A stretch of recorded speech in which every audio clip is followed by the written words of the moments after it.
Alright guys, today I'm going to show you how to remove and install foot pegs on your dirt bike. First, you're going to want to straighten this cotter pin out as straight as you possibly can get it. It will definitely help you on the removal of these foot pegs.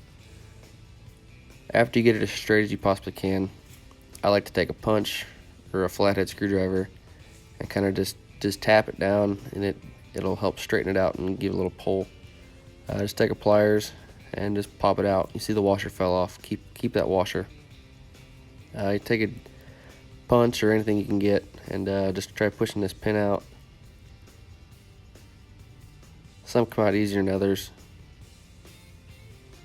Just keep an eye on this spring. It is under spring tension, so don't just start swinging on it and have the pin fly out. You will lose that spring. About through, and the pin's out. Alright, it is under spring tension, so be careful when you pop your pin out. Give it a little pull down, and out she comes.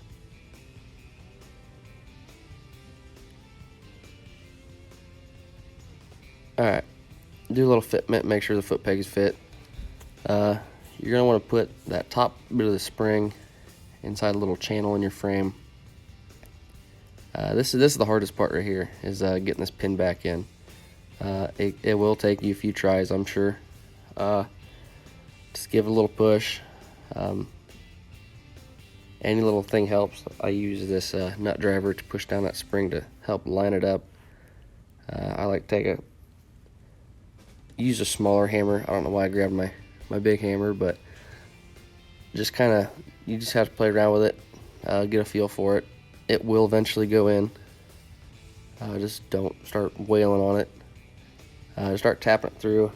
It will bind up in there once in a while, so you just kind of got to rock your foot peg back and forth to find the exit hole where the pin will go through.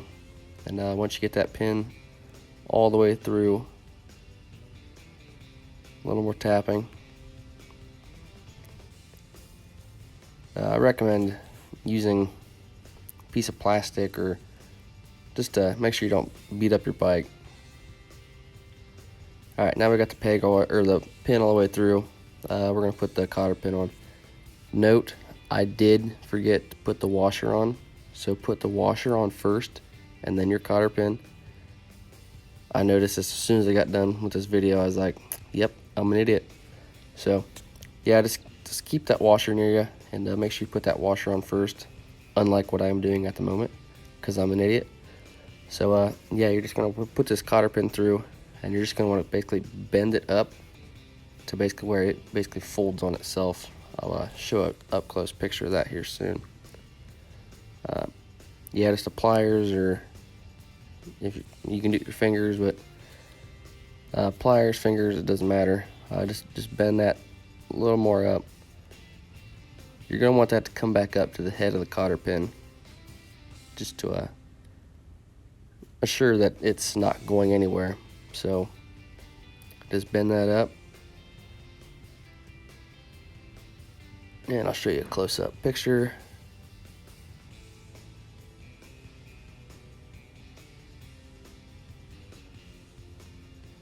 And I also like to take a screwdriver and tap that cotter pin as flat as I possibly can make it. This won't snag on anything. It just kind of keeps it away, kind of low profile. So just what I've always done. So here's a close-up of what that cotter pin should look like. So that's what it should look like. If you guys liked the video, like, comment, and subscribe, and stay tuned for more. Thank you.